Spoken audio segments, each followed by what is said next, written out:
ఎందుకంటే పులివెందుల వరకు ఉన్న ఫ్యాక్షనిజం కాస్త ఈరోజు 175 నియోజకవర్గంలో కోర్టు తర్వాత రన్ అవ్వచ్చు, రక్తపాతం జరగచ్చు అని కూడా అంటున్నారు. అంటే అది జగన్మోహన్ రెడ్డి కోరికలు అన్ని అమలు జరగవుగా. చాలా మందికి చాలా కోరికలు ఉంటాయి. ఆ కోరికలన్నీ తీరవు.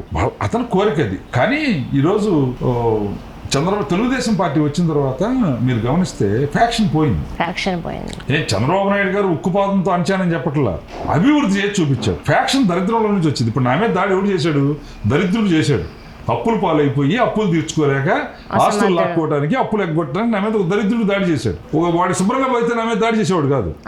ఆ వస్తుంటే అలానే రాయలసీమలో ఫ్యాక్షన్ ఉంది అంటే కారణం ఏంటంటే నీటి వసతి లేక, కరువు కాటకాలతోటి అంతా కూడా విజృంభించిన ప్రాంతం కాబట్టి ఆ దరిద్రంలో ఎవడు తిండి పెడతానన్నా, ఎవడు 10 రూపాయలు డబ్బులు ఇస్తానన్నా, ఆశ్రమం కల్పిస్తానన్నా ఫ్యాక్షన్కి పోయారు, తగాదలకు పోయారు.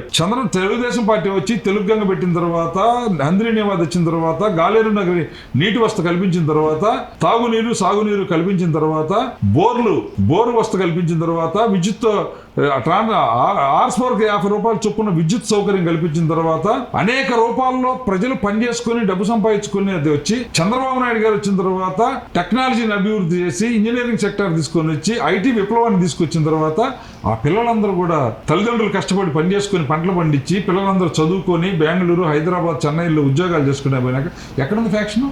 ఇప్పుడు జగన్మోహన్ రెడ్డి కోరిక ఏంటంటే మళ్ళీ ఆ కరువు కాటకాలు సృష్టించి ఈ నీటిని ఆపేసి అక్కడ దరిద్రం పండించి ఆ దరిద్రంలో నుంచి మళ్ళీ రౌడీ మోకలను తయారు చేసి రాష్ట్రం అంతా ఫ్యాక్షన్ విస్తరింపు చేసుకోవాలని తపన.